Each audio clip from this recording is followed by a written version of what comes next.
Hello, good evening, everyone.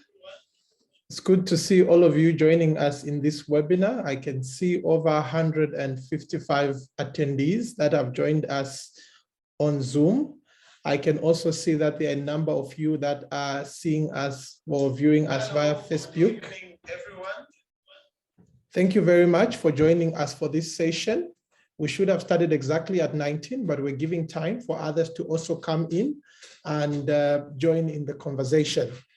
So this is an SME business plan webinar that has been organized by Mooto Holdings Limited, specifically to assist entrepreneurs and prospective SMEs that are not able to afford the business development support that we provide as Mooto Holdings. A few weeks ago, we shared a number of funding opportunities for SMEs and prospective entrepreneurs to access. And for those that required business development support, we directed them to our business development team. As Mooto Holdings, we have a competent team of business development experts that provide a wide range of business development services, from project proposals to business planning, and also fundraising for those that seek to raise additional funding for their businesses. So we received a number of requests from different prospective entrepreneurs and SMEs.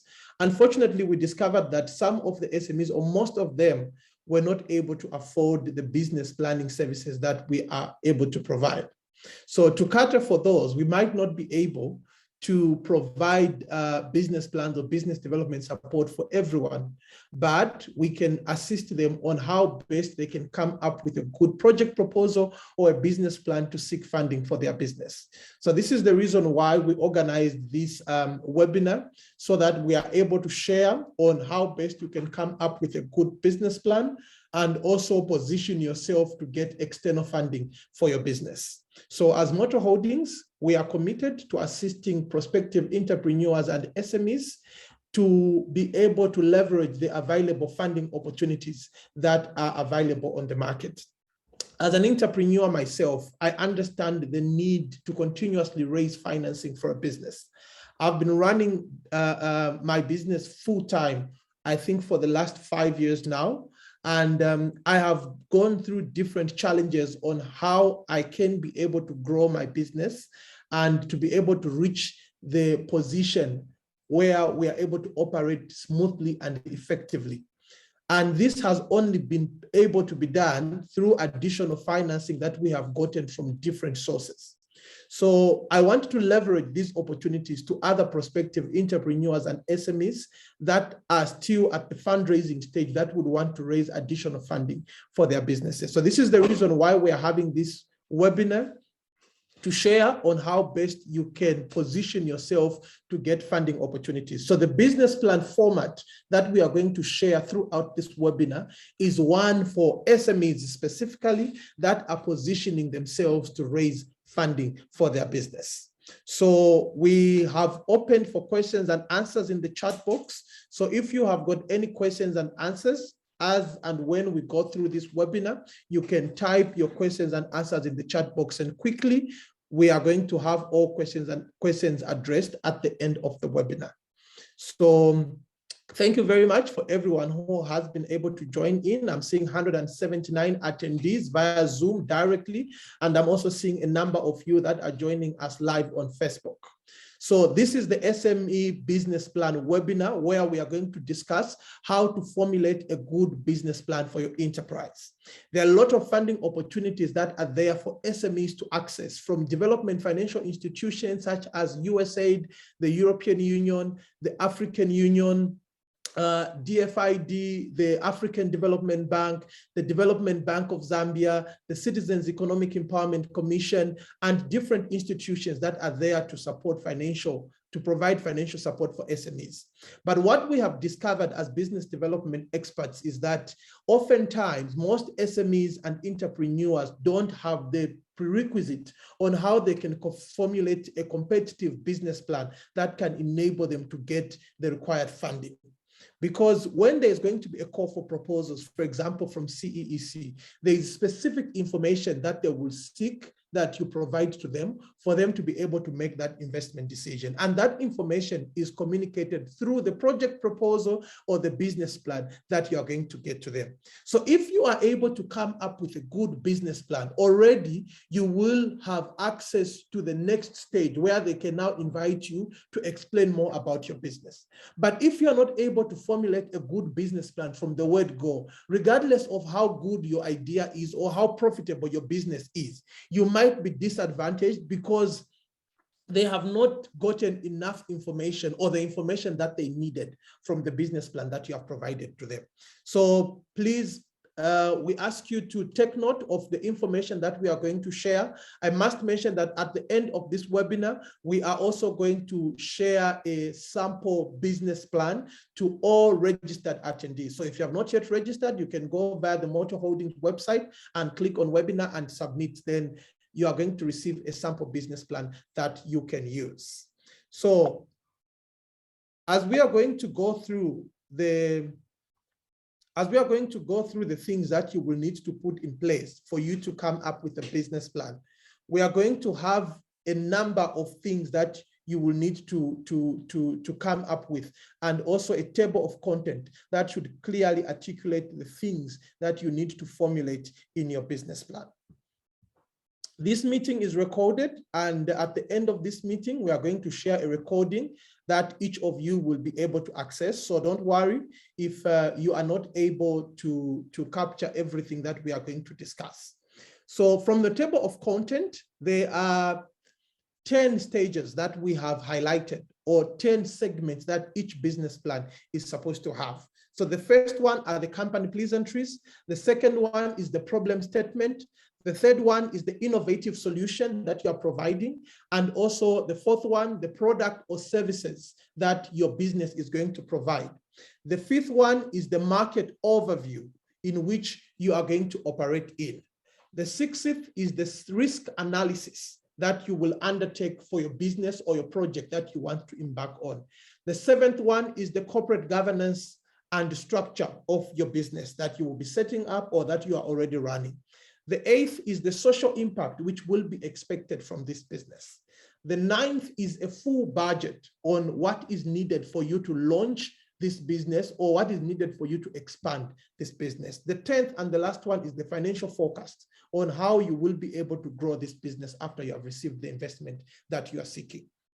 So throughout this webinar, we are going to focus on how you can now amplify these 10 segments of your business plan to be able to position yourself competitively to gain the required fundraising for your business. The first one, just as I have mentioned, are the company pleasantries. So the company pleasantries is where you are giving information about your company or about your business. Critical amongst this is the executive summary, where you're going to give us a brief summary of what your business is all about. When was it registered? Who are the owners of this business? In which industry is it operating on? And what is its core purpose of existence? So for example, when you will look at our executive summary as Mooto Holdings, we will summarize it in such a way that Mooto Holdings is an investment firm that is specialized in providing SMEs with business development support. It was founded in 2018 and has been operating since that time in Mwembeshi along Mumba Road. And then we can add other things to explain about what Mooto Holdings does. So that is about the executive summary.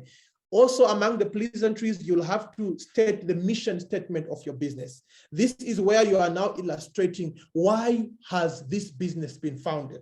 Or if it is something that you are yet to found, why do you want to set up this project or this business? So in other words, it's a summary of the overall mission of the business. After you have done the mission statement, you now go to the vision. Where do you intend to take this business? After you have received the funding, how do you intend to grow the business? So this is where you are now going to present a brief summary of your vision. So the mission statement and the vision don't have to be a very big paragraph. Most advisably, if the longest you can go is at least 2 sentences, it should just be actually 1 sentence. So these 2, mission statement and the vision, should be a summary. Where you are going to bring in more information is in the executive summary, which we have stated above. After that, then you can now explain your goals as a business. what are the specific goals that you intend to achieve? So it means in your business plan, you should now clearly illustrate. For example, if you are talking of goals like creating employment, you should specifically state to create 100 jobs. Or if it is about you giving market access to smallholder farmers, those are some of the goals that you can illustrate in your business plan. After the goals, then you now mention the values of your business. Your funders or your financiers would want to understand, to say, this business that we are going to invest in, what are the values that they uphold? Good values that you can illustrate in your business plans are issues such as objectivity, to state that your business is going to be objective in the way that it is going to undertake all its business activities. You can also mention issues of dignity, issues of integrity, issues of confidentiality, issues of transparency, all those issues of honesty. All those are important values that you should enshrine in your business plan.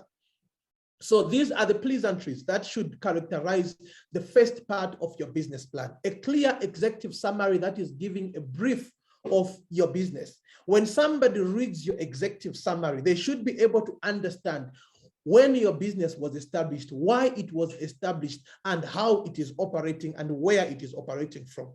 In most cases, reviewers of your business plan might not be able to read the full business plan as a whole. But if you are able to provide a good executive summary, it will now intrigue them to go through your entire business plan. So it's important that when you are structuring your executive summary, you are able to bring in the required information that will attract the attention of your investors or those that are reviewing your business plan. After you have done that, the next thing now is where you are going to explain the problem statement. I must mention that investors now have moved away from mere profit maximization to social impact. So when you are communicating your business, or when you are tabulating your business plan, it's important that you are able to highlight that there is a specific real-time challenge which your business is going to resolve. The reason, just as I've stated, is that investors have moved away from mere profit maximization. They are no longer just interested in how much your business will make. They are no longer much interested in how much they will be able to make from your business, but they are also interested in what critical problem is your business going to resolve. The reason is because the world is engulfed with different challenges, and investors want to illustrate that in their investments, they are able to provide solutions to some of these critical challenges that are facing the world currently. So that is why the first thing that you are going to illustrate after your company pleasantries is to give an explanation of a critical global challenge that your business is going to resolve. There are different challenges that the world is facing now. So it's important that when you are going to structure your business plan, you are able to highlight just after your pleasantries to say, this is the problem that our business is going to resolve. Examples of some of the problems that you can highlight is, for example, poverty.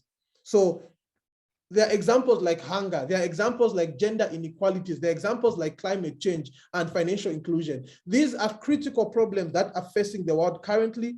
And if you are able to illustrate in your business plan that this is the problem which your business will seek to resolve, it means the people that are reviewing your business plan are going to be intrigued to be able to read more of your business plan so that they understand how you will be able to resolve this problem. Because what you need to understand is when you're going to send that business plan of yours, for example, you're applying for the advertised funding opportunities under the Citizens Economic Empowerment Commission. There are over thousands of business plans that are going to be submitted at CEEC. And I can assure you that the people that are reviewing those business plans might not have the patience to go through each business plan word by word. So your business plan should be structured in such a way that it is going to have them glued to read more and to find out more about your business. That is why we are starting with a problem statement. That problem statement, for example, if you are going to highlight, if maybe you are resolving issues of poverty, you highlight to say, Zambia currently is ranked amongst the poorest countries in the world. As an enterprise, we are seeking to resolve the poverty levels in Zambia by empowering marginalized smallholder farmers in a rural district of Sinazeze. In Sinazeze, over 50% of the population are living below the poverty line. And amongst these, we have got women and children that are adversely affected by the poverty that is in Sinazeze. So it means as you are beginning to explain about this problem in Sinazeze, the people that are reviewing your business plan begin to sympathize and to envision all these challenges that you are highlighting in Sinazeze. That is going to prompt them to not give up on your business plan just after reading the problem statement, but they would also want to proceed further to understand, to say, after having highlighted these problems in Sinazeze, how would this project be able to address these problems that are being faced by the residents of Sinazeze?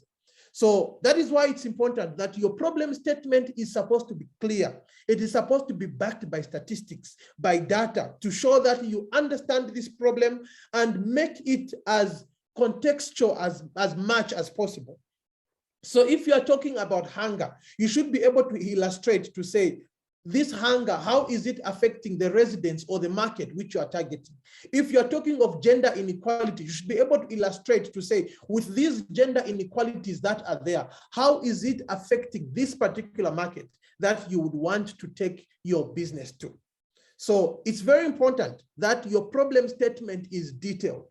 Most preferably, if your problem statement can even be a page, that is going to give more meat and information to the reviewers that are going to be looking at your business plan. This is very important for you, just as I've mentioned, to say that investors have moved away from mere profit maximization to having the expected impact in the investments that they are going to make. So it's important that you are able to illustrate critical problems that your business is going to resolve. That way, you're going to position yourself to get the funding that has been put on the table. After you have talked about the problem statement and you have given enough information about the problem statement, the next thing is to provide the solution that you are going to bring on the table to resolve that problem. So in the second part, just as I've illustrated, is you're talking about the problem statement, the problems that is there that you seek to resolve. The third part is now the innovative solution. Mark the word innovative. I've deliberately put the word innovative because every problem has a solution. But if you are able to illustrate that you have an innovative way of resolving this problem, it means you gain competitive advantage. For example, when we talk of hunger, somebody can say, hunger, we are going to resolve this problem by empowering smallholder farmers. There are a lot of institutions out there that are empowering smallholder farmers. So if you're just going to put yourself in the bracket of all the other institutions that are empowering smallholder farmers, you might not be able to gain the competitive advantage that is needed. But if you can illustrate that you have an innovative solution that is able to resolve this challenge, you'll be able to gain competitive advantage. What do we mean by an innovative solution? It means this is a solution, firstly, which is efficient in how it is going to tackle this problem, a solution which is which has value for money. It means it's not very expensive in how it's going to tackle this problem. And at the same time, it's also something that is relatively new on the market. So in other words, you should be able to illustrate that this is not any other common project that is outside there. If, for example, you're talking about a business in agriculture or in poultry, for example, which is a common business which a lot of people are involved in, you should be able to illustrate under your innovative solution that this particular business that you intend to launch and seek funding for is bringing on board an innovative solution on how the poultry sector is being run. So it's very important that you are able to illustrate that you are providing an innovative solution. So critical amongst this is to explain how your business will resolve the challenge you have illustrated above. This can be either through a new technology that you are going to introduce on the market. What we mean by a new technology, it doesn't have to be a whole new technology that you have formulated yourself, but you can be leveraging on a technology that is not yet common in the market which you intend to explore.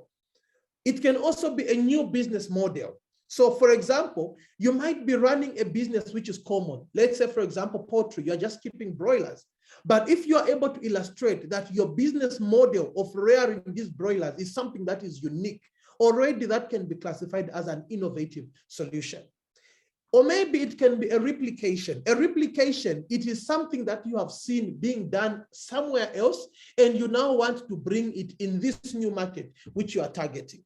So for example, you might have seen on the internet that there is this new way of keeping broiler chickens that is being used in Kenya or in Zimbabwe, but yet it's not common in Zambia. So you are going to illustrate in your innovative solution to say there is this new technology which is being used in Kenya, for example, and here in Zambia it is not common, and we would want to replicate this so that the benefits that are being felt or that are being experienced by the farmers in Kenya can also be experienced here in Zambia.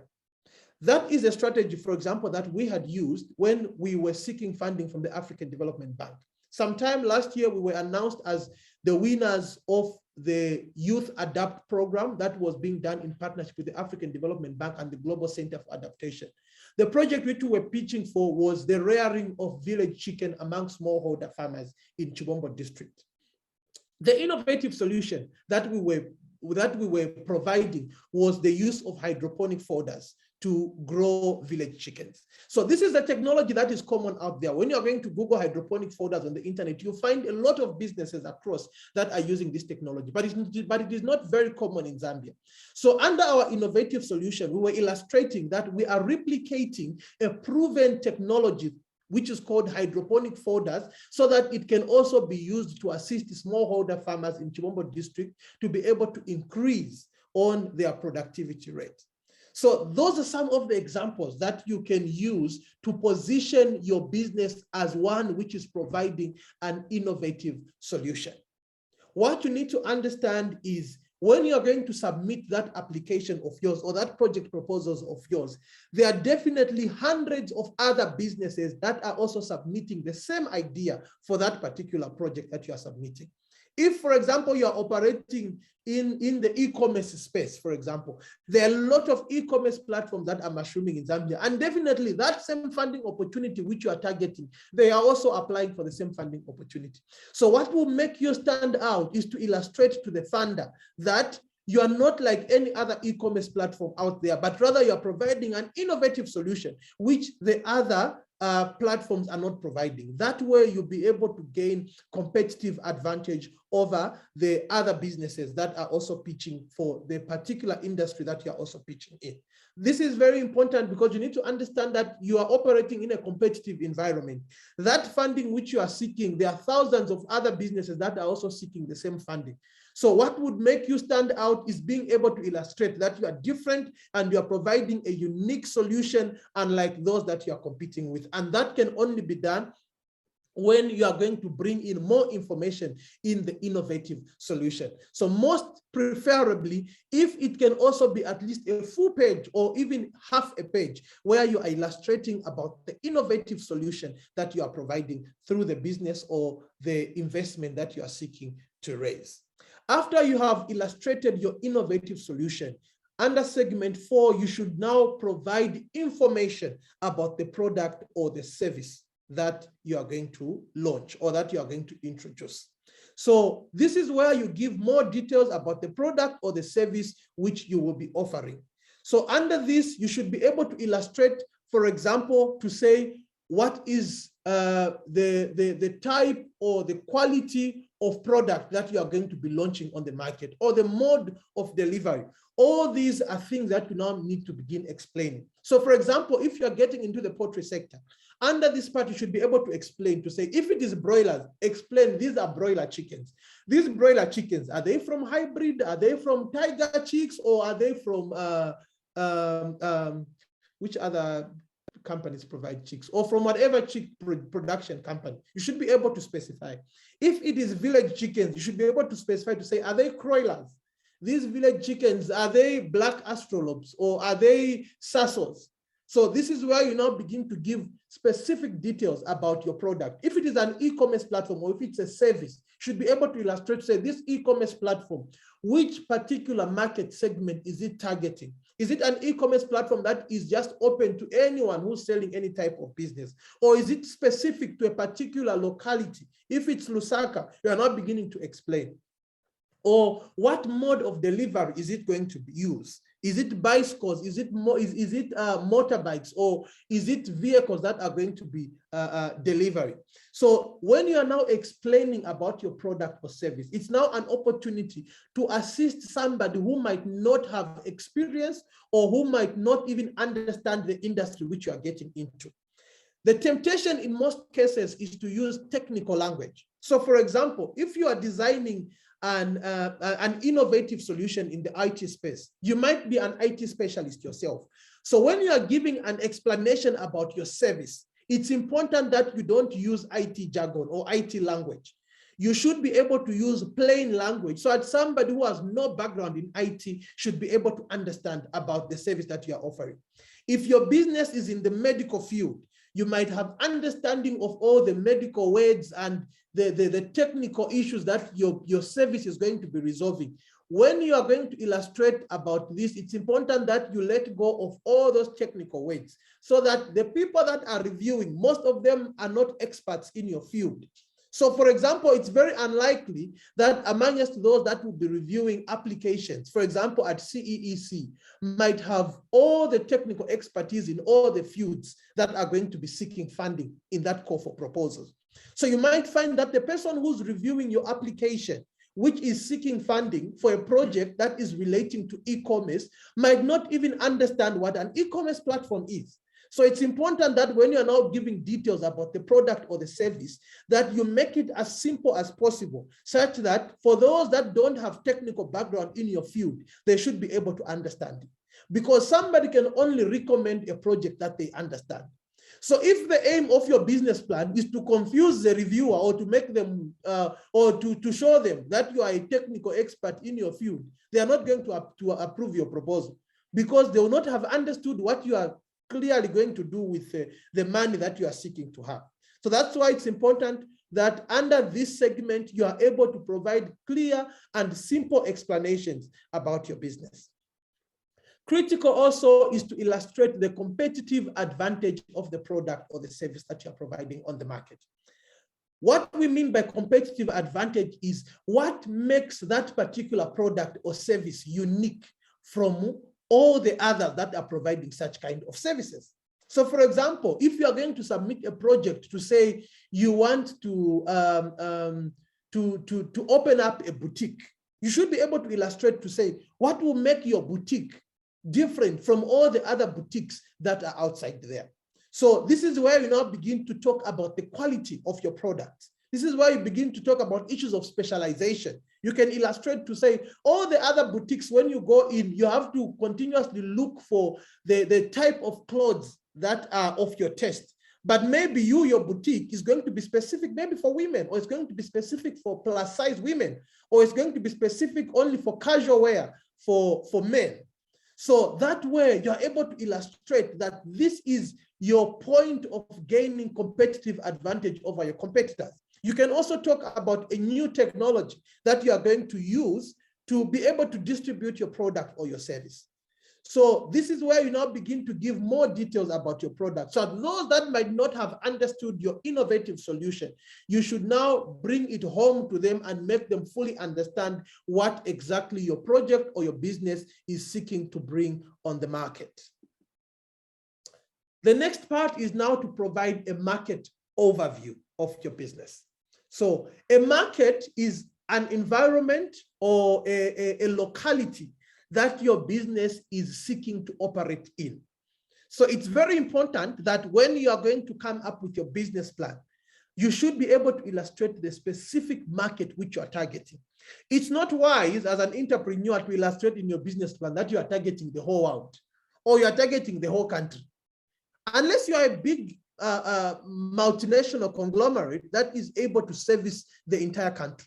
But if you are still a startup or if you are still an SME, it's important that you are able to illustrate the particular target market that you are seeking to resolve, that you are seeking to address. The reason is because each market comes with its own challenges. It comes with its own uniqueness. So when you're going to illustrate that this is the particular market that you're targeting in your business plan, it is now going to assist the reviewer to understand whether the marketing strategy that you are proposing to use, it is something that is going to be able to meet that particular target market that you are looking at. So in the market overview, this is where now you begin to illustrate to say, what is your target market? How will you be able to penetrate this market? And how will you be able to gain competitive advantage in this market? So for example, if you are targeting to explore the Lusaka market, you should be able to clearly state to say, I am targeting to operate in Lusaka. How will you be able to penetrate this market? Explain. Maybe you'll be using e-commerce, maybe you'll be visiting shops on a door-to-door basis, or you are going to be using social media because there are a lot of social media users in Lusaka. These are the things that you need to now begin to illustrate. Because after you have stated your market, you are now beginning to talk about the strategy that you will use to get into this market and gain competitive advantage in this market. So one tool that you can use to give more information about your market overview is what is known as the 7 P's of marketing. If you have been to business school, definitely you understand what the 7 P's of marketing are. So amongst these, there's an aspect of your product. This is where you illustrate to say how favorable is your product for that particular market that you are looking at. So for example, if you are setting up an e-commerce platform and you are targeting to explore the Lusaka market, you can make it clear to say that this e-commerce platform, which is our product, is conducive for the Lusaka market, because currently there's a lot of congestion in Lusaka, and some people don't want to be on the road for a long period of time, so they want to just order their products online, and then we are able to deliver to them directly. So that becomes a point of you illustrating your competitive advantage over your other competitors. Then there's an aspect of promotion. Promotion is where you illustrate how will you be able to communicate that particular product that you are taking on the market.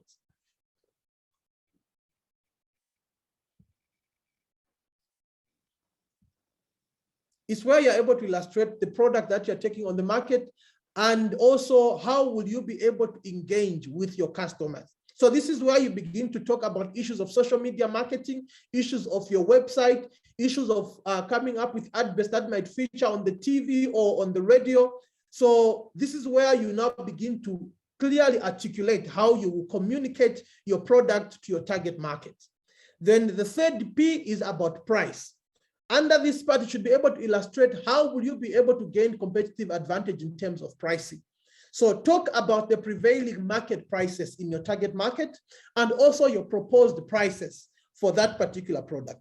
It's not always that actually your proposed prices should be low. You can actually have higher prices than what's on the market, but if you're able to give a clear explanation on why your prices are higher, it would still be able to gain competitive advantage over others. The 4th one is the place where you are going to be able to engage with your targeted customers. Amongst that also, there's an aspect of the people and also the physical evidence. So you can read more about the 7 P's of marketing so that you get to understand how you can use them to come up with a clear marketing strategy in your business plan. But this is very important because financiers or funders want to understand how well you know this market that you want to get into. Because you see, the most difficult part of any business is how to get to the market. It's easy for anyone to produce. Anyone can go to hybrid and buy broilers and keep those broilers for 6 weeks. The challenge comes in on where to sell those broilers. So it's important that you are able to illustrate to your funders that you have the capacity to produce, you have the capacity to even penetrate the market and be able to sell. Once you'll be able to do that, then they are guaranteed that if, for example, what you get is a loan, then you'll be able to repay. If what you're getting is an equity investment, then definitely they'll be able to get a return on their investment. So that is why it's important to have a clear market overview and to illustrate to your funders that you understand the market and you have got a good strategy on how to penetrate the market and even gain competitive advantage over your competitors. After you have finalized your market overview, the next part is to do a risk analysis. Business is about risks, and every business comes with its own risks. So if you are able to illustrate to your funders that you understand the risk that exists in the business which you are operating in, it sets you apart as an enterprise. The reason is, what makes most businesses fail is the inability to be able to manage and to mitigate the risks that are there. So for example, if you're going to get into the agricultural business, you should be able to illustrate what are the particular risks that are there in agriculture. So when you are doing your risk analysis, you are highlighting the anticipated risks and the mitigation or management strategy for these risks. So when you'll be doing your risk analysis, you should be able to have a clear table, maybe where you are illustrating what are the risks that are there in that particular industry or in that business. What are the effects of these risks if they are to occur? So for example, if you are getting into the poultry sector, prominent amongst the risks is the issue of mortalities. Newcastle can get into your flock and wipe out 90% within 24 hours. So it's important for you to highlight that risk. By highlighting that risk, you are actually informing your potential financier to say that you are not just looking at the positive side of the business, but you also understand the negative side. But nevertheless, in as much as you understand the negative side, you actually have a strategy on how to overcome the negative side. So that way, your financier will be able to understand, you will be provided with an impression that they'll be investing in an enterprise that understands the reality on the ground. The temptation in most cases when you are doing your business plan is just to highlight the good part of your business. So for example, if you are doing a business plan, which is intending to set up a poultry house of 1,000 beds, even when you are doing your forecasts and your budget, you want to make it seem like those 1,000 beds, when you order them and when you sell, they will still be the same number. But everybody knows that the probability of you having a 0% mortality is zero. Definitely, there are going to be some beds that will die. So it's important that when under the risk analysis, you are able to highlight all those issues to say amongst the challenges that we will face, for example, is the issue of poor internet connectivity. It is the issue of our system being hacked. Or maybe if it's a school, amongst the challenges that we are facing is maybe when COVID goes up and our schools closes, our revenue goes down and we might not be able to deliver to the expected revenue that we have projected in our forecast. After you have highlighted these risks, then you now begin to highlight the mitigation or the management strategy that you are going to use for these risks. So mark the words mitigation and management. There is a difference between these two words. There are certain risks that can be mitigated. It means those risks can be completely alleviated. So let's say, for example, if you are going to get into the money lending business, and amongst the risks that you have highlighted is the risk of the borrowers maybe passing on where they die. So that is a risk to say if the borrower dies, it means we might have lost out on our money. But a mitigation strategy to that is to have those loans insured. Because once the loans are insured, it means the insurance company is going to pay you back the money and even some interest on top. So it means you have completely mitigated that particular risk that you have highlighted. However, there are certain risks that cannot be mitigated. They can only be managed. So for example, if you're getting into the livestock sector, a prominent risk is the risk of mortalities, a disease outbreak. Maybe you're going to stock up cattle and foot and mouth disease breaks out and it begins to kill animals in your target market. So that is a high risk that you're going to highlight. But unfortunately, with such kind of a risk, you cannot completely mitigate it. In as much as you might say that your animals are going to be vaccinated, there are some times when animals are actually vaccinated, but they still die from a disease. So it means you are going to just have a management strategy of ensuring that the animals are vaccinated, you are adhering to proper biosecurity measures on your farm, and at the same time, you also have professionals that are there to manage the farm. So that's a management strategy to ensure that the risk is minimized. So that is very, very important when you are coming up with your business plan. So as you begin to reflect on your business plan, begin to identify what are the particular risks that are going to collapse your business, because that is a reality on the ground. If you are going to submit a business plan to a financier which does not have any risk analysis, the financier will understand that firstly, you are an amateur in business, because every experienced business person knows that there are risks in business.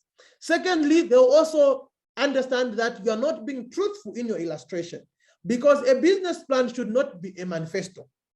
A business plan should not be like, maybe you are proposing a lady where you are giving all the good information and you're not talking about anything bad. No, I'll be taking you out. I'll be taking you to Dubai. I'm going to be cooking for you. You're not talking about the part where you're not going to be buying her talk time. You're not going sometimes you'll be working late. You're not talking about all those issues.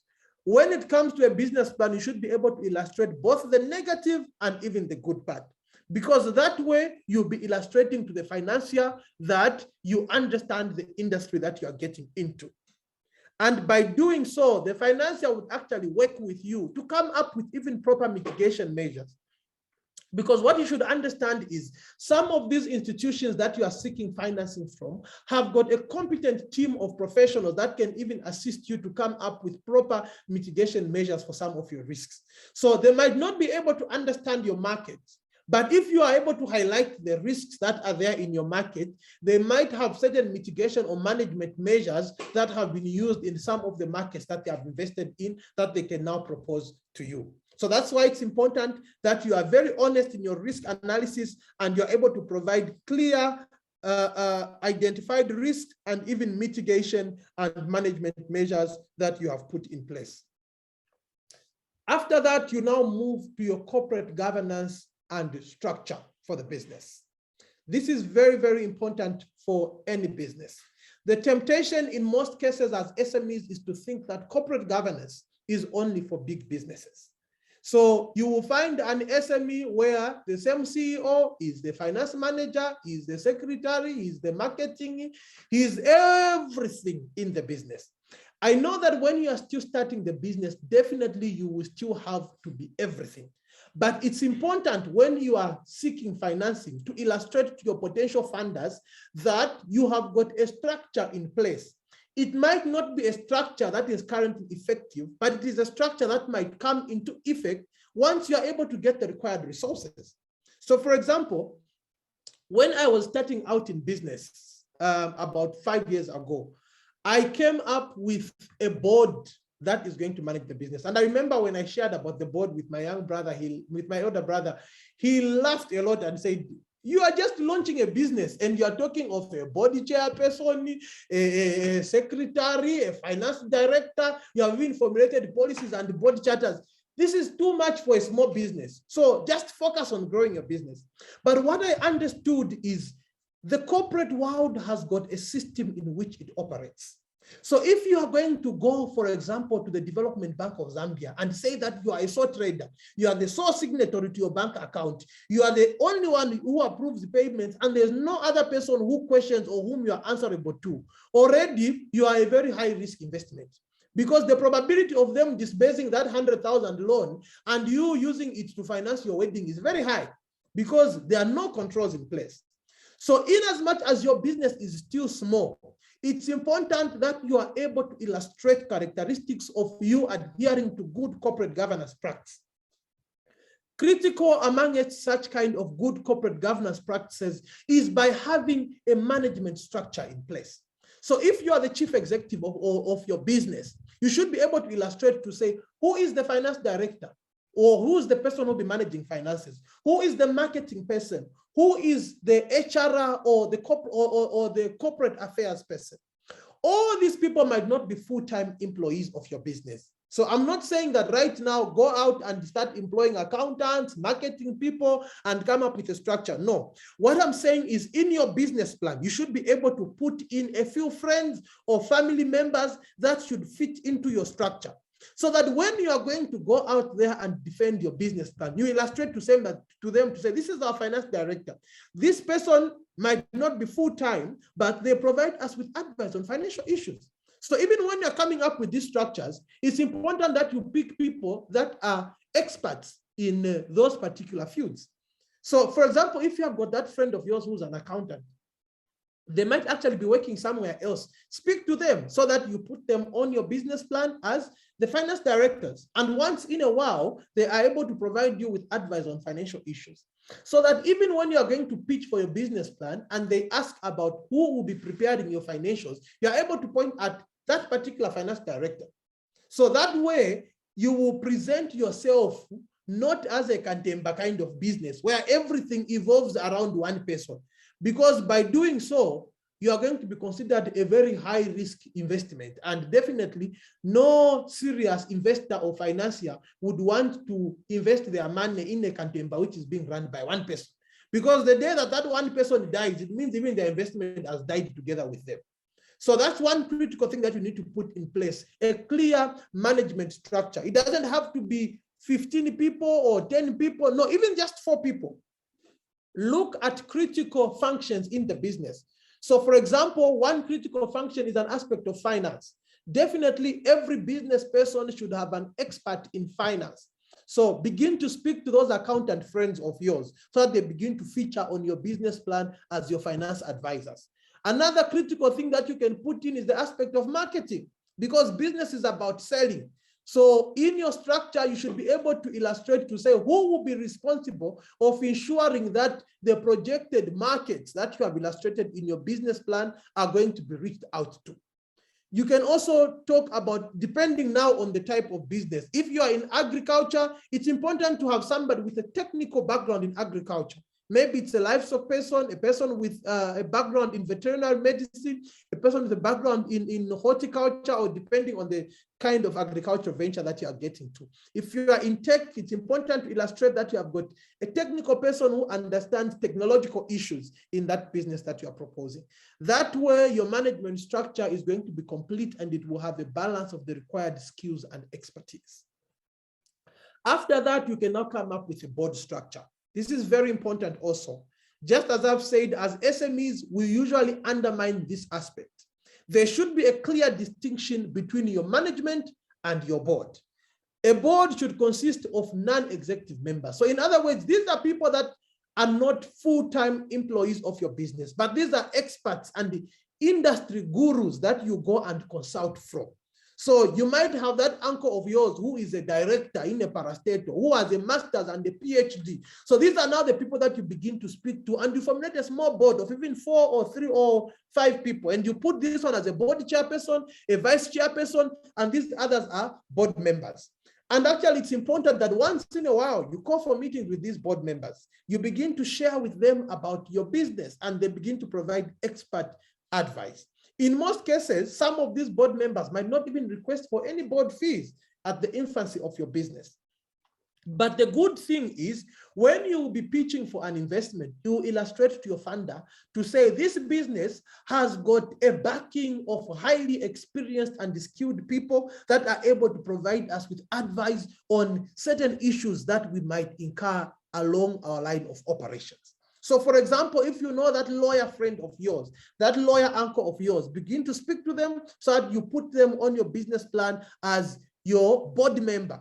So that when your financier is going to ask you to say, when it comes to the structuring of contracts or your engagement with your clients, in case you come across a legal issue, how will you resolve it? You can point at one of your board members to say, that is the reason why we have put in counsel Mr. So that is able to provide us with advice on legal issues. So it's very important to have a board structure in place. The reason also is because good corporate governance practice requires that a business should have a clear separation of those who manage their board and those who manage their day-to-day activities. Because these board members now become an independent opinion for your financiers. And if you are able to illustrate to them that these are independent and highly skilled people, they might not have trust in you because you might not have the competence and the experience, but they might be willing to provide the funding because they know that there are some experienced people behind the scenes of this particular enterprise that will be able to provide the guidance that is required. The third and last is the aspect of policies and procedures. SMEs do not have clear policies and procedures in their line of operation. And this makes you very high risk. One of the things that I've consistently noted amongst SMEs complaining about is the issue of funding always going to bigger businesses that are already established. The reason is because financiers don't want to invest their money in high-risk businesses. And one of the ways that they can identify that a business is high risk is through it not having clear policies and procedures in place. So if, for example, you can wake up anytime and go and swipe using your business account, already you are a high-risk business. Because after they have invested that money in your business, one day you can just wake up, go to ShopRite, do a shopping for 10,000 and swipe out the whole capital. So it's important that when you are also communicating with your financiers, you're able to illustrate that you have got clear policies and procedures in place. Critical policies that you should be able to communicate are things like a finance policy. Because mind you, you are requesting these people to bring their money in your business and to be managed by you. So how safe is their money? So you can illustrate this by informing them that you have got a clear finance policy that is going to make sure that their money is going to be effectively managed. Also, you can talk about, if you are also in the technological space, is to talk about your IT policy. How will you be able to safeguard the IT infrastructure that they will be investing in? So if, for example, you are applying to come up with an e-commerce platform, what policies have you put in place to ensure that that platform is secure? They will not invest their monies in a platform that is going to collapse anytime. Or if you are setting up an internet cafe, what policies have you put in place to ensure that those computers that will be bought from their hard-earned money are going to be safeguarded? So that's the reason why it's good to have clear policies in place. The reason why in most cases, some SMEs get funding is because they have structured their businesses in such a way that they are able to gain competitive advantage when they engage with the financiers. And some of the points that they gain competitive advantages are basic things such as issues of corporate governance and issues of them having the required policies in place. I'm going to be very honest with you that from the different accelerator programs that I have participated in and a lot of funding opportunities that I've participated in most cases, if there are 10 of us, at least maybe even 4 or 5 of them, we have participated with them in other previous accelerators. When we won the Quasar business competition, the top, amongst 3 of those that won, some of them, if you go on their profiles, you discover that they are Tony Elumelu alumni. When you go to the AGS accelerator programs, they are also there. When you go to the Echo in Green accelerator program, they are also there. When you go to the Prospero funding, they are also there. The reason is because these are the SMEs that have positioned themselves for opportunities by ensuring that they are able to meet the basic needs or the conditions that are put in place by financiers. They have a clear management structure in place. They have got a board, they have got policies. So every time when they apply, they always stand out to be the most favorable ones to invest in. So what you can do as an entrepreneur or as an SME, instead of sitting back complaining and saying that CEEC is always funding the same successful entrepreneurs or the same successful businesses, is to begin to identify what is it that the successful businesses have that you don't have. In most cases, it has nothing to do with the monies that they are making or the assets that they have, but it has everything to do with the way that they have branded themselves as a business, the way they have structured their business plan, their procedures and operational policies that they have put in place, the kind of people that they have stated in their business plans as board members, the people that they have put in their management structure. This is what gives them the competitive advantage, such that every time when they apply together with you, they always stand out and gain competitive advantage and you are left out. So it's important that you begin to position yourself for these opportunities also by making sure that you are able to have those prerequisites that are there. The 8th one is the issue of social impact.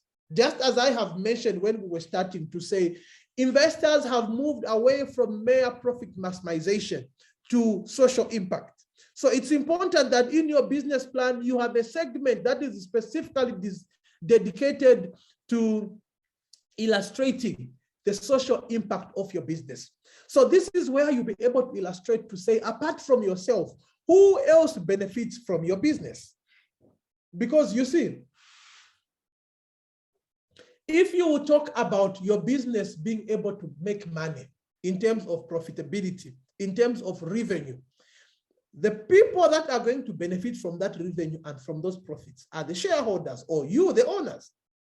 But if, for example, you'll be applying for funding from CEEC, CEEC is not just there to enrich individuals. It's also there to foster social impact. So that is why when you're structuring your business plan, you should be able to illustrate to say, apart from you being able to make the money through the profits that you generate, there are these particular social parameters that your business is going to resolve. Critical amongst them is the aspect of the number of jobs that will be created by this investment. So you should be able to illustrate, for example, to say, if you will invest in my business as Mwala Mooto, I'm going to create 50 jobs in Shibuyunji district. So CEEC, being an institution that is there to foster job creation in Zambia, will be interested in such kind of a project. So amongst other social parameters that you can mention is the issue of the number of women or the number of youths that will be impacted by your business. Because these are the target groups for some of these institutions. So if you are not able to illustrate, for example, in your business plan, that there is a way that your business plan is going to resolve issues of youth unemployment, of women marginalization, definitely you are reducing on your chances of being selected for that funding. So it's important that you begin to structure your business to these social parameters. For example, state in your business that amongst the employees that you will employ, 70% will be women, and definitely CEs will be interested because amongst their social parameters is to make sure that women are empowered. So you should be able to illustrate that in your business. Talk about youth empowerment. The greatest challenge which is being faced by most countries right now is the issue of youths that are qualified, but yet they have nothing to do. So if you're able to illustrate in your business plan that you will be contributing towards resolving this challenge, it will give you competitive advantage. The third thing are issues like, for example, rural development. So if you are setting up that business of yours in a rural area, for example, as Mooto Holdings, we are situated in Chivombo district. One of the social impacts that we always highlight in our business plan is to say we are fostering the much needed rural industrialization. All the industries are in Lusaka, but for us, we are here in Chivombo, right in a rural community, and we are employing rural people. Some of these have dropped out as low as grade 2, but we are now providing them with a stable job where they can earn an income from. That is a big social parameter that attracts investors to Mooto Holdings because they know that when you invest in Mooto Holdings, you are not just taking jobs to Lusaka, but you're also taking jobs to the people in Chivombo district. So those are some of the things that you can illustrate. If you'd want to illustrate more about the social impact and to explore how you can be able to illustrate social impact of your business, look at the SDGs. SDGs are the Sustainable Development Goals. If you have never heard about this word before, please take note of it. As an entrepreneur in the 21st century, it's important that you know about the Sustainable Development Goals. These are goals that were set out by the UN. These are goals that replace the Millennium Development Goals. So the whole world sat down and they identified the specific challenges that are being faced across the world. And they came up with goals to say by 2030, we should have resolved these and these challenges. Amongst them, there's an issue of poverty, there's an issue of hunger, there's an issue of climate change, there's an issue of energy access, financial inclusion, there are issues of I think gender inequalities, access to clean water, different challenges that they have highlighted. So as an enterprise or as an entrepreneur, it's important that you are able to read through those Sustainable Development Goals. Go on the UN website, read about the Sustainable Development Goals. And when you do your business plan, begin to structure it in such a way that is contributing towards the achievement of these Sustainable Development Goals. Actually, when you are going to begin quoting them in your business plan, or even when you are pitching about your business, you are able to illustrate to say, as an enterprise, we are specifically resolving SDG number 8, which is talking about gender inequalities. So we want to contribute towards this problem, towards resolving this problem, so that by 2030, this problem should be resolved. Already, especially if you are applying to international agencies, that becomes a competitive advantage for you. The world has got a global agenda, which it is following. So if you are going to position yourself or to fit your business into the global agenda of the world, then you'll be able to benefit from the financing that is out there to make sure that this global agenda is fulfilled. So if, for example, you are getting into a business which is against the global agenda, it is very unlikely that you'll be able to get the funding that is designed out there. So when you will look at all the funding opportunities that are there, they are structured in such a way to contribute towards fulfilling the global agenda. So read about the global agenda through the Sustainable Development Goals, and under the social impact of your business plan, illustrate how your business is going to contribute towards the global agenda. Very, very important for you as an enterprise and as an entrepreneur. The 9th part is your budget. Under your budget is where you are going to illustrate how much do you need, when do you need it, and what will be used, and what will it be used for. This is very, very important. In most cases, I have come across entrepreneurs where when you ask them to say, okay, so how much do you need in your business? No, first let me think about it. As an entrepreneur, everywhere you are going, you should have your figures in your head. When you begin to speak, you should speak according to your figures to say, for example, this business of ours requires 5 million for us to be able to launch. And from this 5 million, 1 million will be used towards infrastructure. 500,000 will be used towards the equipment. 2 million will be used to buy the vehicles that will be used in distribution. 1 million will be used towards meeting our working capital. This other amount is going to be used towards us doing any marketing and branding of our business. When you begin to speak figures, when you are speaking to an investor, then they will know that you understand your business. Because you see, investors work on figures. If you know your figures well, then they'll be able to trust you with their money. So under your budget, this is where now you begin to illustrate the investment amount which is needed. What we mean by the investment amount is overall for you to launch that agricultural business of yours, how much is needed. So if what is needed is 5 million, illustrate to say what is needed is 5 million. After you have now illustrated that, then the next part is the investment amount which is requested. So it is not always that the investor is going to give you the whole amount which is needed. And actually, what I will advise to you as one who has raised funding before is that when you are engaging an investor, avoid asking for the whole amount. So if you are going to tell the investor that the total budget for your business is 100,000, don't ask for the whole 100,000. Ask for 50,000. The reason is because the investor does not want to bear the whole risk on their own. Investors always want to have shared risk. It's either they'll share the risk with you or with another prospective investor out there. So that is why it should be clear how much is needed to launch or to expand the business. Secondly, the investment amount which you are now requesting from that particular investor that you are engaging. The third thing now is the investment amount which you are contributing. Very important. Don't start a business where you are contributing nothing. The reason is because people cannot invest in your idea if you have not invested in it yourself.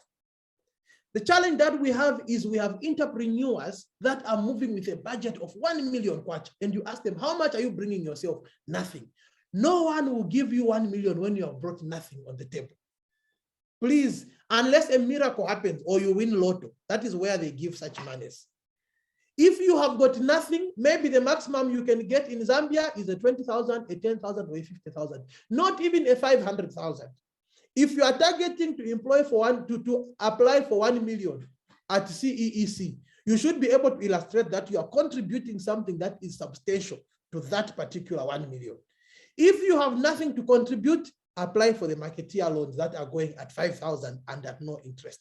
I'm saying this respectively and wholeheartedly, because if you are going to take a whole big budget, which you are contributing nothing to, no one is going to bear that whole risk on their own.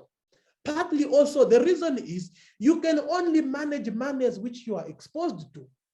So if you don't have anything that you are contributing yourself, but yet you are seeking to manage a 1 million, the first question that will come in the mind of the investor is, this entrepreneur has not even managed 100,000 before. Then all of a sudden, we are going to pump 1 million in his account. He's going to run mad, or he's going to squander the money. So if you are talking of a big amount, also illustrate to them that you have handled bigger amounts before. This is where now you begin to talk of you co-financing maybe 500,000. That way, you'll be able to gain competitive advantage. So it's very important, regardless of how small your budget is. If you're contributing a 5,000, please bring that 5,000.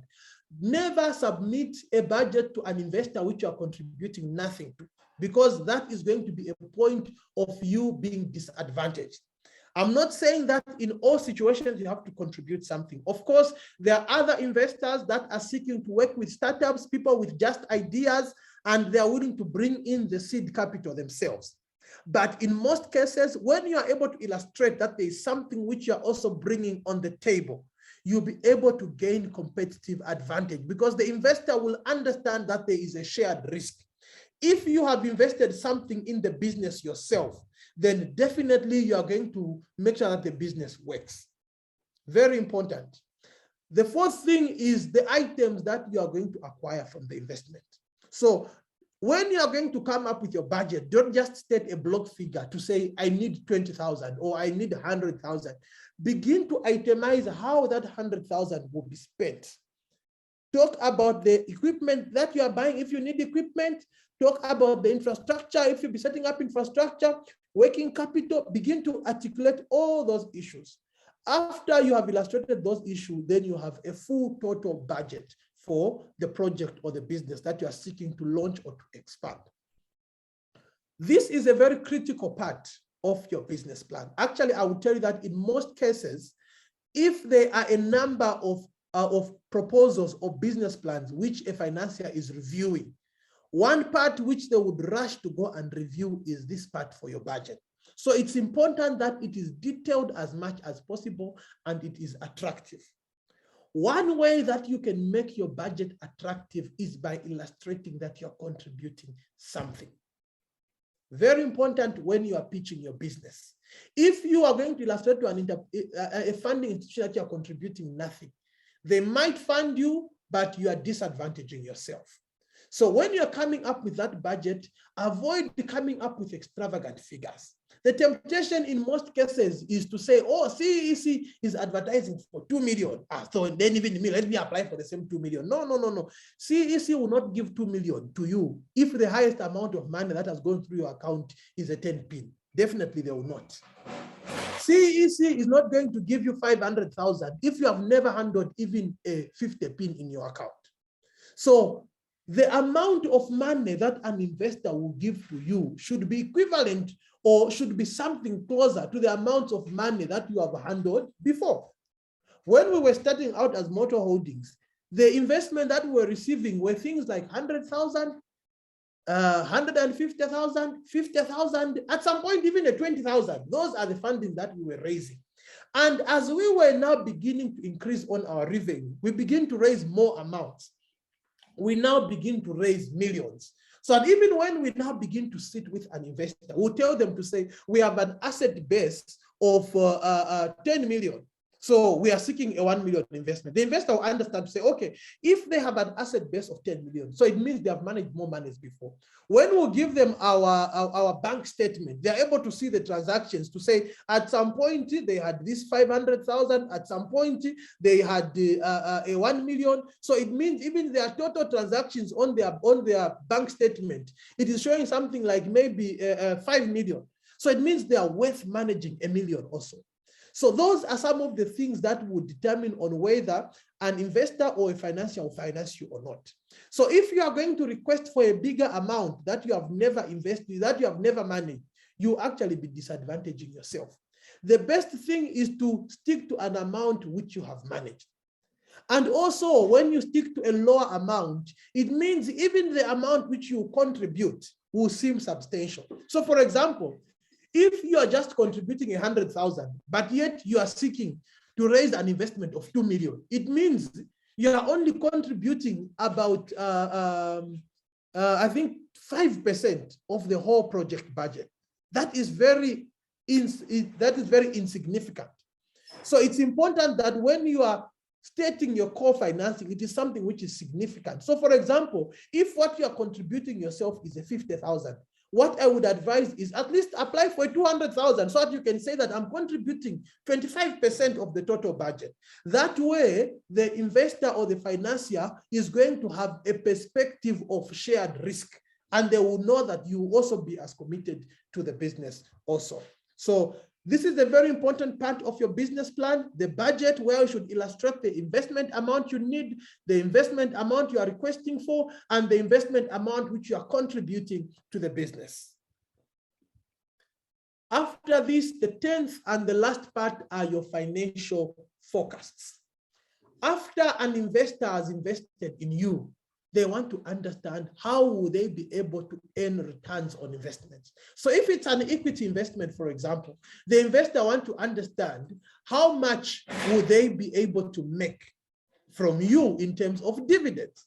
If it's a loan, the investor wants to understand how much will your business generate to a point that it will be able to meet its loan obligations. So you are able to illustrate this through the financial forecast for your business. So under the financial forecast, you are illustrating how your business will grow after the investment in terms of revenue, profit, cash flow, and assets. So amongst the financial forecast, there should be an income statement. Very important. I often advise to say at least it should be a 5 years forecast.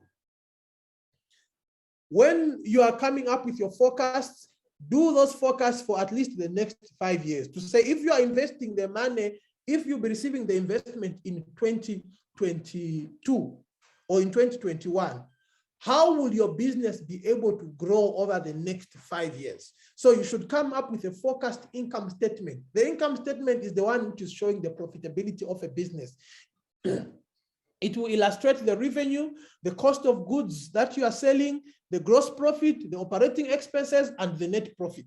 So this should be a forecast which is showing all those details over the next 5 years, so that the investor is able to understand, to say after they have made this investment, this is how your revenue and profitability will grow over the next 5 years to a point that you'll be able to meet your loan obligations if it's a loan, or you'll be able to declare lucrative dividends if it's an equity investment. The next forecast should include your balance sheet. Your balance sheet is the one which is now articulating your assets in comparison with your liability and the equity that you have invested in the business. So this way you'll be able to illustrate to the investor how your assets are going to grow over time. The value of a business is determined by its assets, its net assets. So investors are very much interested in the growth of your balance sheet. For example, if it's an equity investor, maybe at the end of 5 years, they might want to exit. And the value that they'll be able to sell their shares when exiting is going to be determined by the value of the business at that point. And that value is going to be determined through its net assets. So that's why it's important that in your financial forecast, you should also provide a balance sheet forecast to illustrate to the investors how you'll be able to grow your asset and the value of the business with time, so that when they'll be formulating their exit strategy, they should be able to understand, to say, is it a worthwhile investment at the end of the day? Very important. The third thing is a statement of cash flow. A business can make profit, but yet it does not have enough cash flow. And cash flow is what will determine whether you'll be able to meet your loan obligations if it's a loan you're applying for, or whether you'll be able to declare or to pay out dividends if it's an equity investment you're applying for. So through your statement of cash flow, you'll be able to illustrate how money will be getting into your business and getting out of your business, and how much will remain in the business. That is very important for investors, because that is what they will use to calculate your liquidity ratios. The fourth thing is the statement of changes in equity. This is very important if you are seeking to raise an equity investment. You should be able to illustrate to your investor to say, what is your equity? How does your equity look like as at now? After they have brought in your investment, how will your equity look like? If you intend to continuously solicit for equity investment, how will your equity change over time? So this is important specifically for those that are intending to raise equity an equity investment, because investors want to understand how your equity is going to be changing over time. So through your forecast, the investors will be able to determine whether it's a worthwhile investment or not. Now, just as you have observed that this part of the financial forecast is very technical.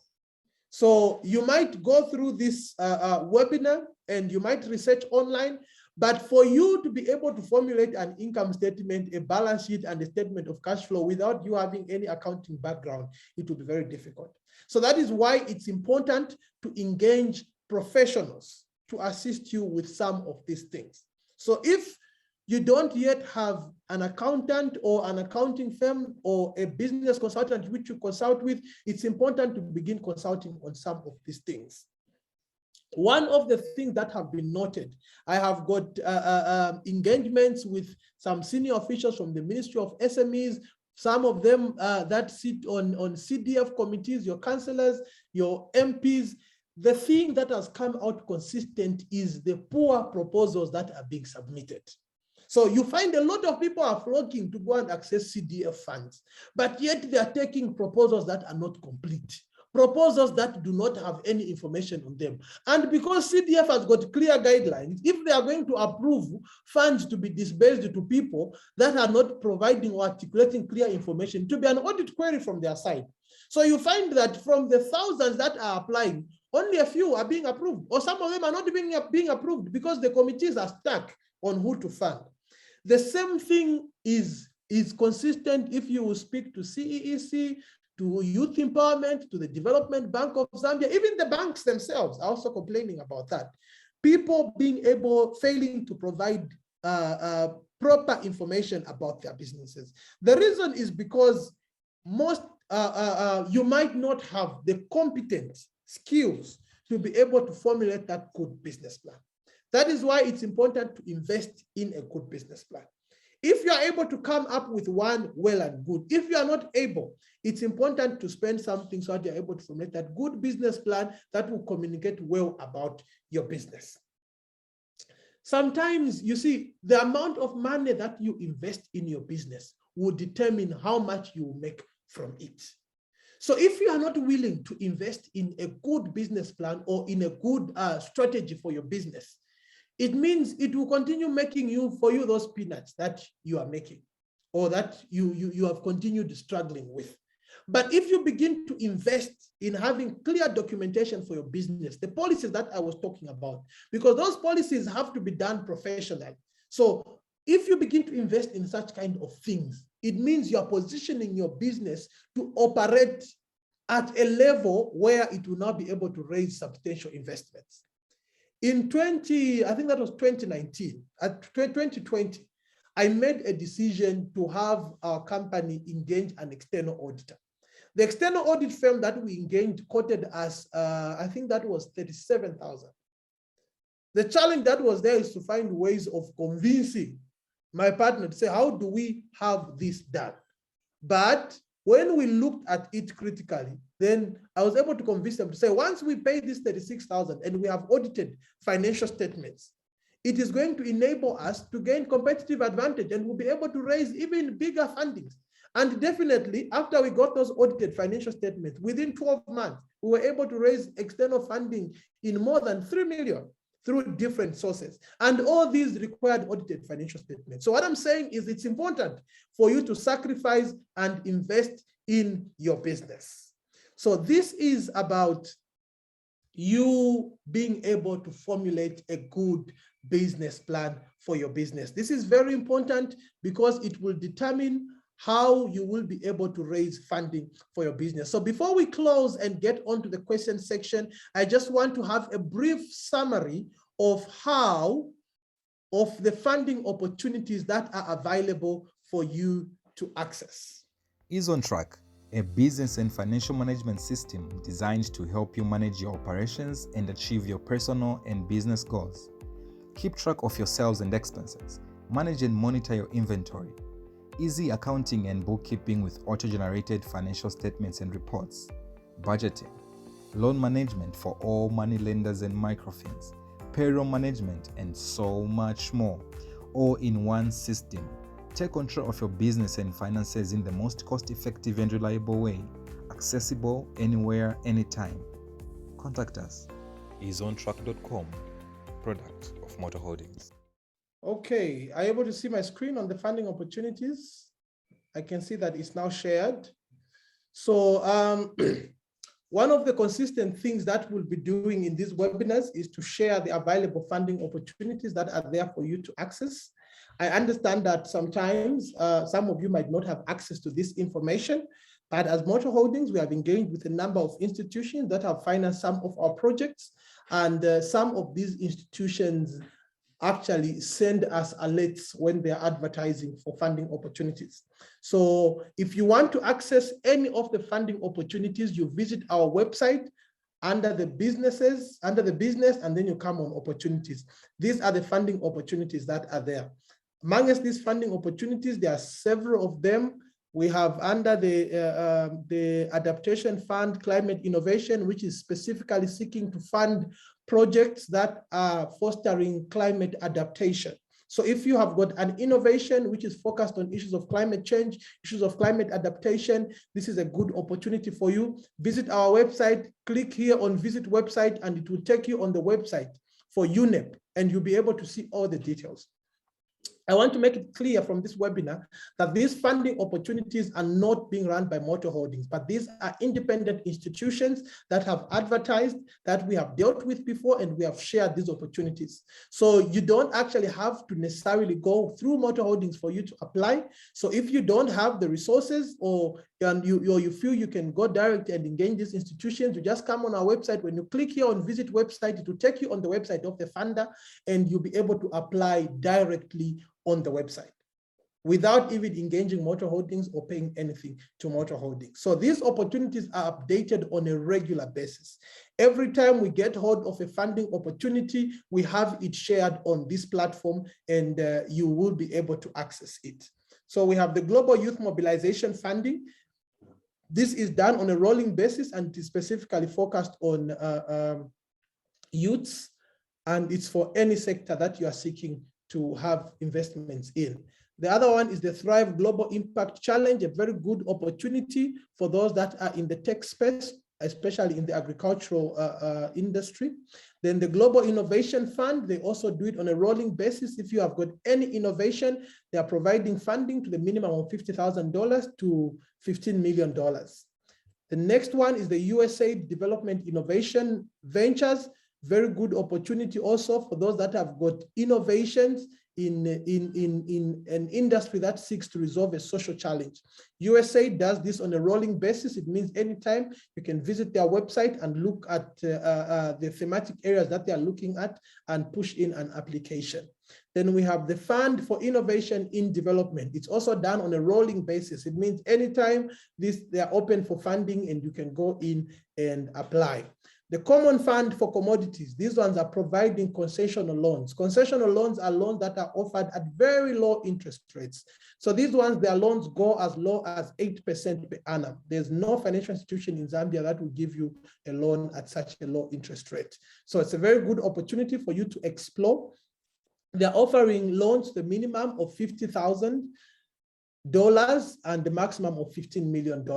I must also mention that the Common Fund for Commodities also provides grants for those of you that are operating non-profit enterprises.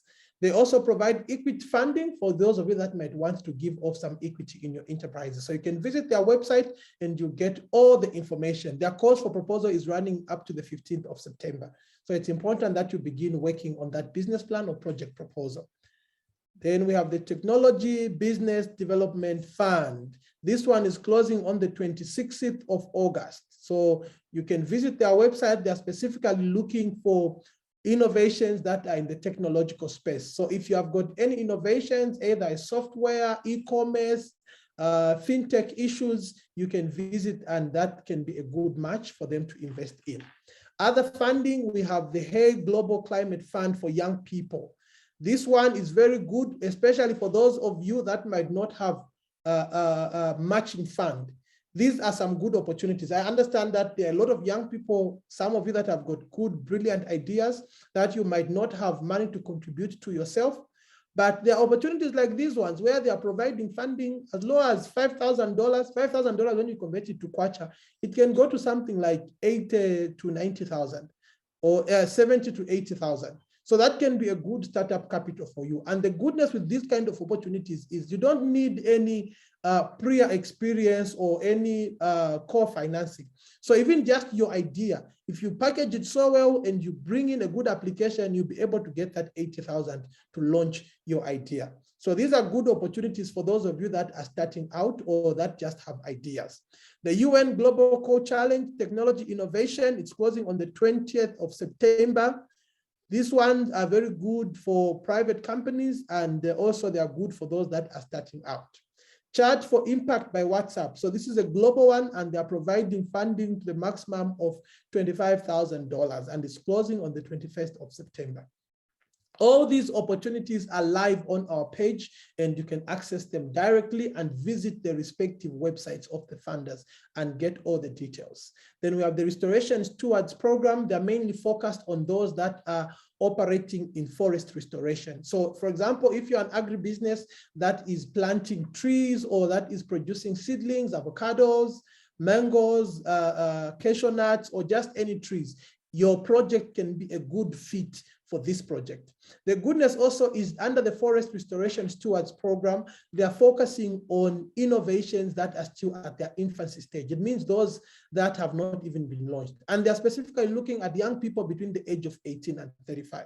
So this is a very good opportunity for those of you that just have ideas. You can push it in and you will be able to get that $5,000 for you to launch your ideas. So all these opportunities are live, and as Mooto Holdings, we have shared them on our website and even the link to the respective websites of the funders where you can get detailed information from the funder.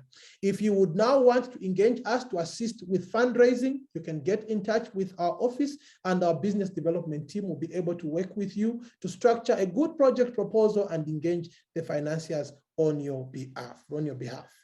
So we'll quickly go through the questions if there are any. I'm not seeing any questions in here.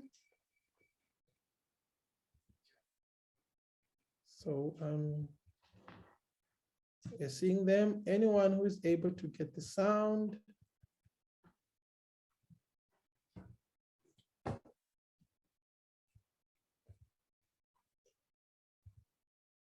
Okay. I want to find out if one can qualify for funding if the business has just recently registered, but the business has been in operation for years.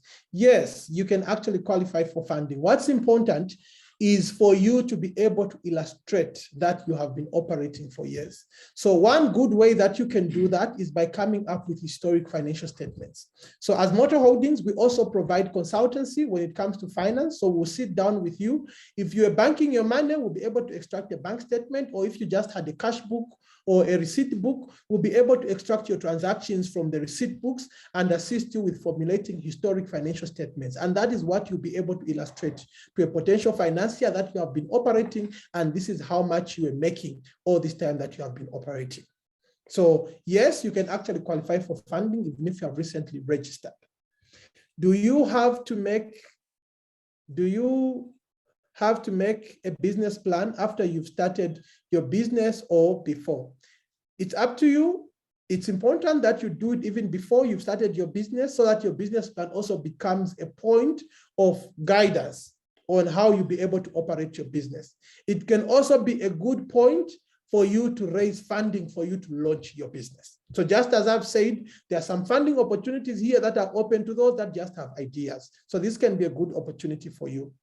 Then Mr. James Ntambo is asking, is it possible if you send the program in PDF because it's not possible for me to listen and not taking. So we are going to share with you an extract of our presentation, and also just as promised, all registered attendants are going to receive a sample business plan before close of business tomorrow through their registered email addresses. So if you have not yet registered, please register on our website so that you are able to receive the sample of the business plan. My name is Akim Piri. I'm about to develop a technical app. Is there space for such projects? We have already shared the funding opportunities. Please visit our page. There are a number of funding opportunities for those that are in tech. So you can visit our website and you see those funding opportunities. Good evening. Does Motor Holdings give loans if someone wants to get a loan? Motor Holdings does not give loans. Motor Holdings does not currently directly invest in enterprises, but we assist to make enterprises investment ready. However, in the next few months, we'll be launching a microfin that will now begin making loans. So as of now, Motor Holdings does not give any loans.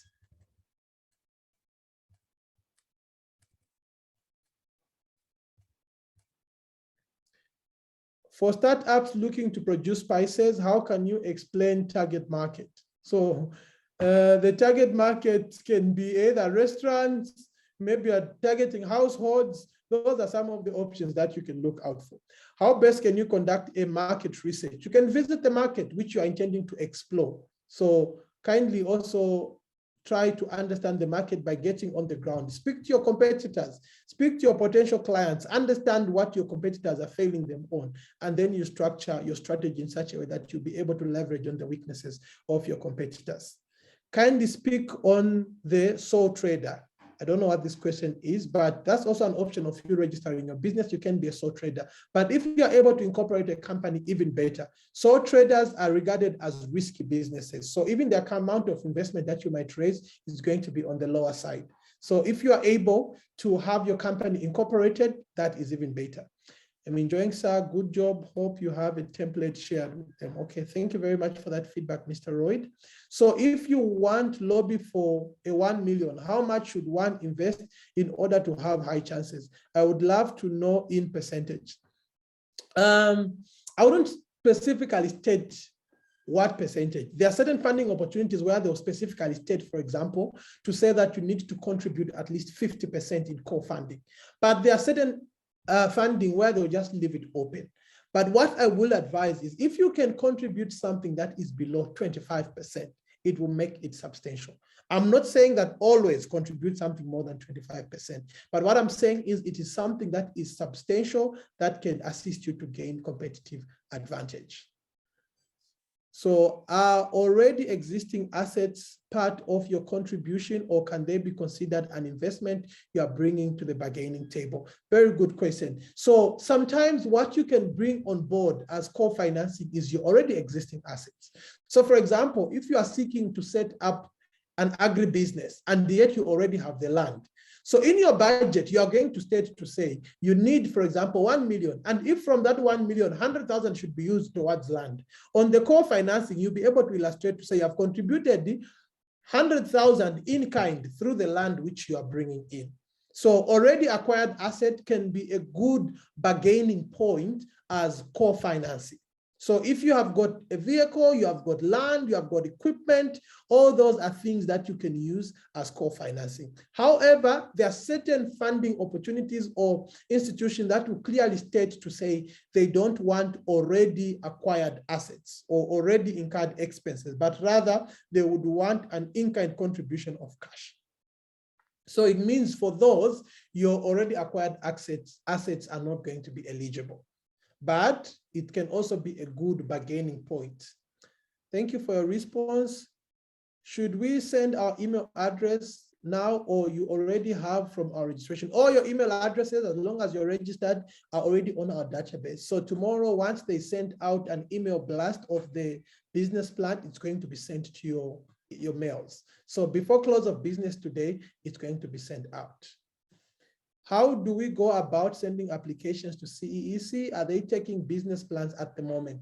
So we'll be organizing a webinar, I think either beginning of next month, specifically on the CEC funding. I think it's a good opportunity for most of you are registered enterprises to explore. So currently their portal is not yet open, but I think it should be open either this week or next week, and then you'll be able to submit it directly online. So you can visit the CEC website, and also once it's going to be a listed opportunity on our website, you can visit it directly through our website, and you'll see the conditions and even the methods of you submitting your application. Explain what it means when loan of 300,000 is at 20% interest per annum for 4 years. So it means you should calculate 20% of 300,000 and divide it over the months that you are going to repay it per annum. So it means we say 20% of 300,000 is going to be how much? Mathematics is gone. It's about 60,000. That's 20%. So we are going to say it means per annum, you'll be paying 60,000. So if you are servicing your loan per month, that 60,000 is going to be divided by 12. So it means on each of your principal repayments per month, there's going to be that addition. I hope that mathematics is clear, but definitely how you calculate that is the 300,000 multiplied by 20% and then divided by the 12 months. Then you'll be able to understand how much interest you'll be paying per month over the 4 years period. Okay, I think we have finished and exhausted all the questions. Thank you very much. What is the difference between a business? Oh, they're actually a lot. Oh, there are a number of them. I think we are almost closing. Some of these, I think we have answered them in the course of the presentations. What time is the meeting starting? I have an avocado business plan and a rice business plan. Can I qualify for funding from any of the financiers? Please visit our website and you will see which funding opportunities you qualify for. How much does Mooto Holdings charge for a project proposal and a business plan? The amount of money that we charge is dependent on the size of your business. But for the smallest kind of businesses, SMEs that have an annual revenue of less than 500,000 kwacha per annum, we charge 5,000 kwacha. So that's the minimum that we will charge for a business plan or a project proposal. Are you able to groom upcoming entrepreneurs? This is what we are doing here, sir. So through this kind of webinars, we are grooming upcoming entrepreneurs. On a regular day, if you would engage us to share information like this, it would definitely be a consultation that you will have to pay for. So that's the reason why we have actually scheduled this kind of a webinar where we are sharing technical information, which we would have charged for ordinarily for free, so that for those that are not able to access us through consultancy, they'll be able to access us through programs like this kind of webinars. We'll actually extend to send a sample free business plan to all those that are registered for this, so that after you have learned about this through the sample business plan that we would have shared with you, you'll be able to structure a good business plan of your own and be able to access any funding opportunities without you having to pay anything to Mooto Holdings. So this is our way of assisting upcoming entrepreneurs. Does Mooto Holdings work in consortium with other SMEs? If you have got a good innovation that you think Mooto Holdings could be interested in, we have a pitch deck on our website. You can submit that innovation on our website and you engage us. But of course, terms and conditions apply. There are issues of intellectual property. So if you know that the innovation that you want to engage with us on involves intellectual property, before you proceed to share it with us, kindly give us a call or you send us an email so that we are able to sign an NDA and we assess the intellectual property that is involved. We wouldn't want to be accused of having stolen an idea from a prospective entrepreneur. Can a newly registered business get funding? What is the difference between a business plan and a business proposal? They are one and the same thing. It just goes with how you state it. Can you help us seek funding for a project in UAE? Kindly get in touch with us through the contacts that is on our website and we can discuss about that. So for now, we are going to end here. I think we have looked at most of the questions. And if you have any other questions, please contact Mooto Holdings, visit our website. We have got a WhatsApp line, which is available for you to send WhatsApp messages, or a direct phone call where you'll be able to speak to our business development consultants. If you would want to speak to me directly, you call and then make an appointment or request to speak to me. If I will be available, they'll definitely connect you to my phone and we can discuss. So thank you very much for joining into this webinar. We appreciate the support and also your interest to gain knowledge on how you can grow and raise funding for your business. I want to end by stating to say that opportunities go for those that chase those opportunities. If you sit back and keep complaining about opportunities not being given to you, it means there's nothing that you are doing for yourself. But what's important is for you to put yourself out there to gain access to the opportunities that other people are accessing. I know that corruption is there. I know that there's favoritism, but at the end of the day, when you are good and good, there comes a time when not even corruption can suppress you. So what is important is for you to set yourself out there and prove yourself that you have a good innovation that is worth being invested in, and you'll be able to raise that investment that you need for your business. Thank you very much for joining into this webinar. For those of you that are registered with us, we'll be sharing with you a lot of important information directly via your emails on WhatsApp if you are part of the broadcast. And please, if you are not part of the broadcast, go on our website and register so that you become part of our database of entrepreneurs. We'll be hosting a number of these kind of webinars where we'll be sharing important information on funding opportunities and how you can leverage these funding opportunities as an SME or as an entrepreneur. All these webinars are going to be free and we expect you to make good use of them. Thank you very much, and we wish you a lovely day and a good week that you have just started. Have a good night. Bye-bye.